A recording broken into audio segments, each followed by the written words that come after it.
डोकं फिरलंय त्याचं, वेड लागलंय त्याला.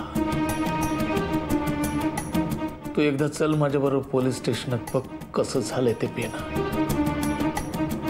आपण बोललेलं कानावर पडत नाही, तोंडून शब्द फुटत नाही, पापणी सुद्धा हलवत नाही. सुरणाच्या गड्ड्यासारखा एका कोपऱ्यात बसून असतो.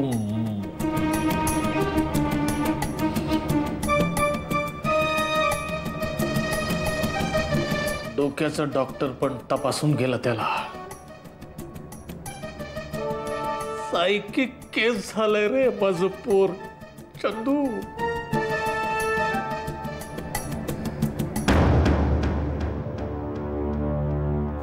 मी तुम्हाला मदत करू शकलो असतो ना तर.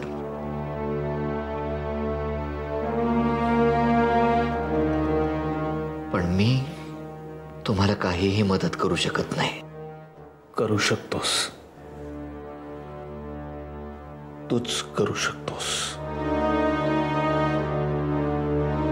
चंदूबा, उद्या कोर्टात केस उभी राहील. मला माहिती आहे, मी कितीही काहीही आपटलं तरी अभिमानला सोडवू शकणार नाही. पण त्या बेण्याला वेडा साबित करणार आहे मी कोर्टात. वेडा. ते कसं घडवून आणायचं ते पोलीस आणि वकील बघून घेतील. तू फक्त एक काम कर, उद्या कोर्टात साक्षीला तुला बोलावलं तर अभिमान वेडाच होता, वेडाच होता तो, अशी साक्ष द्यायची. शास्त्रीय असतो, शास्त्री. तू जर अशी साक्ष दिली तरच माझा पोरगा.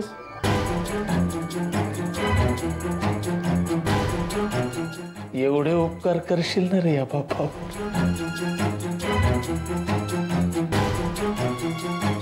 करशील ना चंदूबा. हे चंदू, करशील ना एवढे उपकार.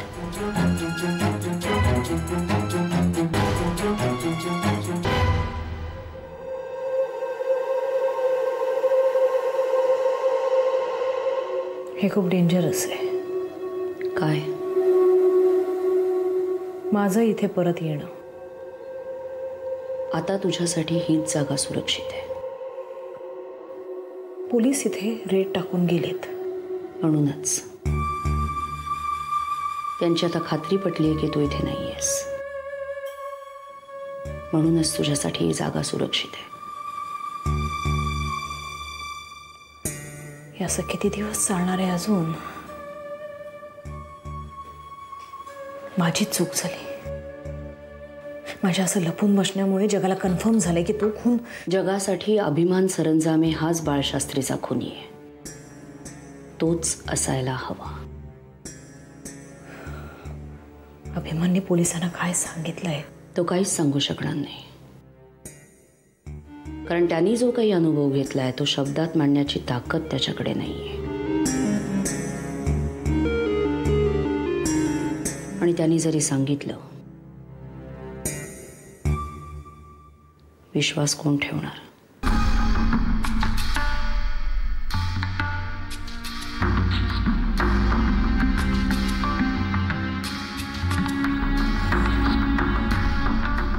आपण का आपल्या परतीचे मार्ग असे बंद करत चाललोय? आपल्याकडे असे अनेक मार्ग आहेत सुलेखा. एक बंद झालाय. काय फरक पडतो? मला आणखीन कुठलाही मार्ग दिसत नाही. असं दिवा भीतीसारखं जगत राहणं म्हणजे. का? पाहिजे तेव्हा घराबाहेर पडतेस ना तू. माझं शरीर दिलंय ना मी तुला.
बाळकाकांकडे गेले होते.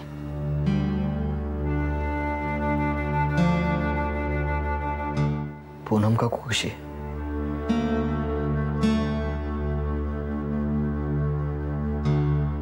बाळकाकाचा एक फोटो द्यायचा होता फ्रेम करायला,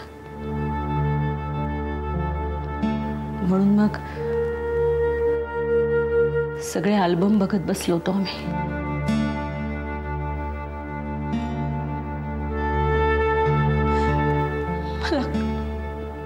मला खूप भरून आलं. प्रत्येक फोटो बरोबरची एक आठवण. ते फोटो बघून या परिस्थितीतही पूनम काकूच्या चेहऱ्यावर हसू उमटत होतं.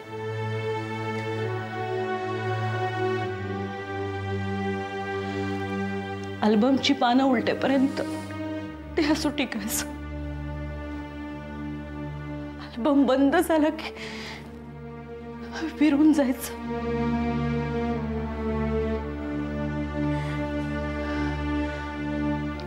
आठवणींच्या जगातून या जगात यायची बिचारी काकू. जाणीव व्हायची तिला. हे जे सगळं डोळ्यासमोरून गेलं ते घडून गेलंय. काही झालं तरी आता हे परत येणार नाही कधीच.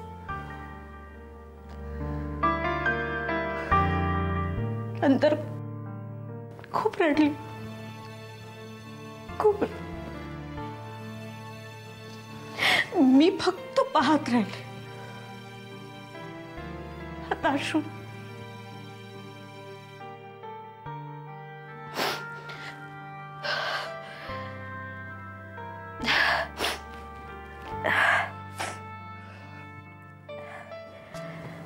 शेवटी एक फोटो सिलेक्ट केला, दिला आता फ्रेम करायला. येईल उद्या.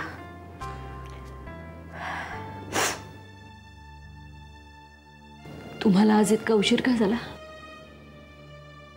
यशवंतराव सरंजामेंच्याकडे गेलो होतो. मी कोर्टामध्ये साक्ष द्यावी अशी इच्छा आहे त्यांची. काय? की बाळकाकाचा खून तुम्हीच केलायत? असं काहीही करू शकतात ते. कुठल्याही थराला जाऊ शकतात. पैशाने सगळ्या गोष्टी विकत घेता येतात ना त्याला. आणि दुर्दैवानं अशी माणसं आहेत की त्यामुळे या गोष्टी खऱ्या वाटाव्यात.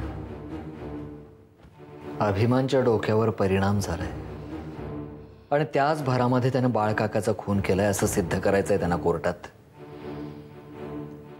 आणि मी ही तशीच साक्ष द्यावी अशी इच्छा आहे त्यांची. मोबदल्यात काय मिळणार आहे तुम्हाला? गाडी, फ्लॅट, भरपूर पैसे. काय काय काय ऑफर केले त्यांनी तुम्हाला?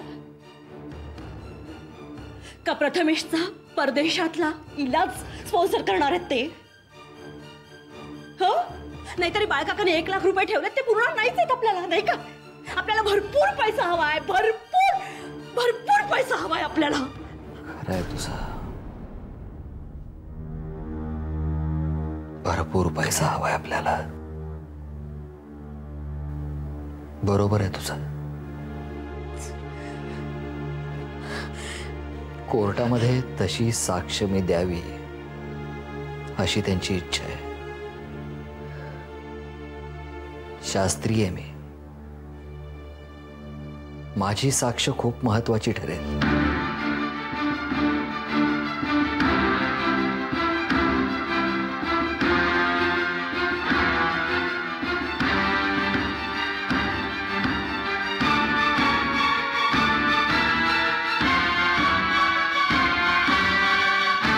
नकार देऊन आलोय मी. मला जमणार नाही असं सांगून आलोय.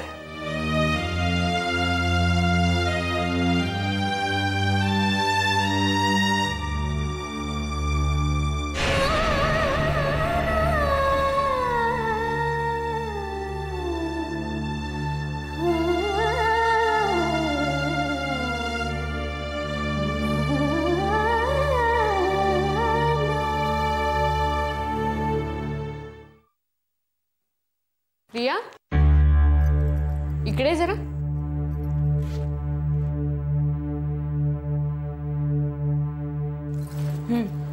मगाशी तू फोनवर बोलत होतीस.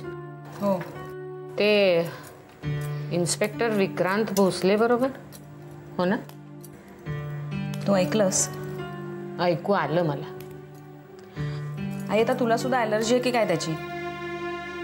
तो तुझा खूप जवळचा मित्र आहे का प्रिया? नाही, अजिबात नाही. तो एक पोलीस ऑफिसर आहे. बाळकाकाच्या खुनाचं इन्व्हेस्टिगेशन तो करतोय म्हणून, आणि म्हणूनच मी त्याच्याशी बोलते आणि त्याला भेटते. म्हणजे तू आत्ता त्याला भेटायला चाललीस? हो.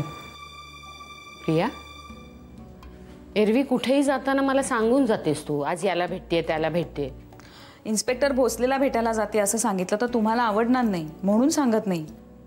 पण प्रिया, तो माणूस. आई, तो माणूस कसा आहे, काय आहे, मला चांगलं ठाऊक आहे. आणि मी पुन्हा सांगते, तो माझा मित्र नाहीये.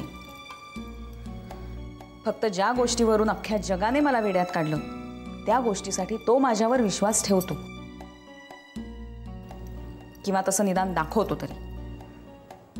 आणि आम्ही तुझ्यावर विश्वास ठेवायचा असं ठरवलं तर? मला आनंदच होईल. पण आई, प्रॅक्टिकली तू काहीच करू शकत नाहीस. तो करू शकतो. अर्थात एकदा तशी संधी आली होती तेव्हा त्याने कच खाल्ली, हे खरं आहे. पण मी त्याला आणखीन एक संधी देणार आहे. मी कोण आहे म्हणा त्याला संधी देणारी? खरं तर माझ्यासमोरच दुसरा काही पर्याय नाही. अगं पण प्रिया, आम्ही तुला. आई, मी तुला किंवा घरातल्या कुणालाही शर्मेनं मान खाली घालावी लागेल असं काहीही करत नाहीये आणि करणारही नाहीये. एवढा तरी विश्वास ठेवा माझ्यावर. अगं, विश्वास आहे ग बाळा, विश्वास आहेच. फक्त काळजी वाटते, बाकी काही नाही.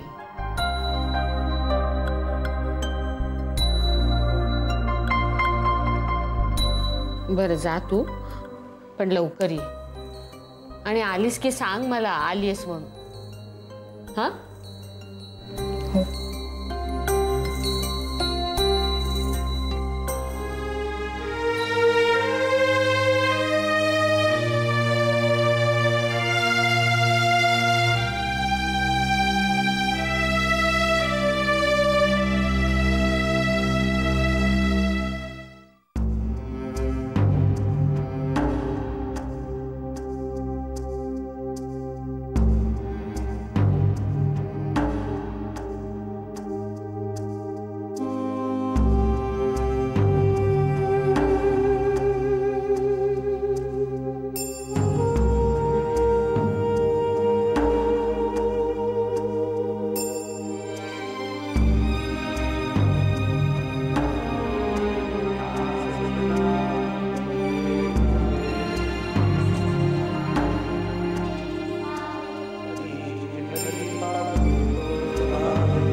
मना सज्जना भक्तिपंथेची जावे, मना सज्जना भक्तिपंथेची जावे, तरी श्री हरी पाविजेतो स्वभावे, तरी श्री हरी पाविजेतो स्वभावे, जनी निंद्यते सर्व सोडो निद्यावे, जनी निंद्यते सर्व सोडो निद्यावे, जनी वंद्यते सर्व भावे करावे, जनी वंद्यते सर्व भावे करावे. जय जय रघुवीर समर्थ.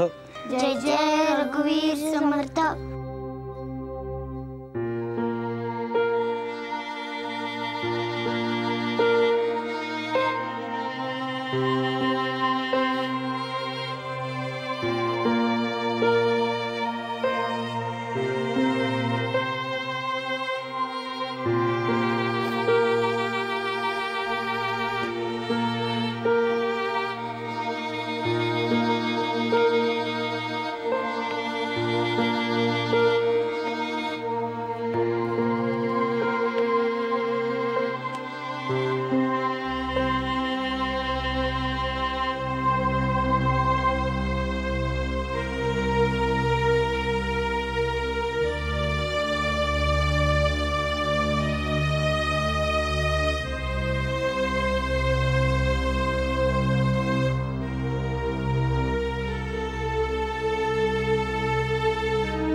आणि मग काय झालं माहितीये, यमराज सावित्रीवर प्रसन्न झाले आणि त्यांनी सत्यवानाला जिवंत केलं. असं खरंच करता येतं बाबा? यमराज करू शकतात. जर मी यमराजांना सांगितलं तर यमराज माझ्या आईला जिवंत करतील? हे फक्त गोष्टीत करता येतं बाळा. गोष्टीतलं सगळं खोटं असतं. बा निमूटपणे गोष्ट आहे. मला आई पाहिजे. काल स्वप्नात बघितलंस ना आईला? कुसुम, मला खरी आई पाहिजे. बाबा तुम्ही सांगा त्या यमराजांना. बाबा यमराज स्वर्गात राहतात ना, मग मी जाऊ तिथे?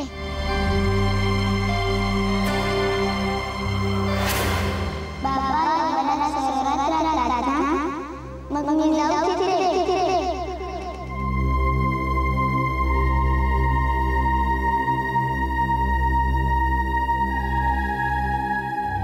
बाबा, मधू, जे गोष्टीत घडतं ते खऱ्या आयुष्यात का नाही रे घडू शकत? मला माझा बाळ परत हवाय मधू. माझं बाळ मला परत हवाय. बाळ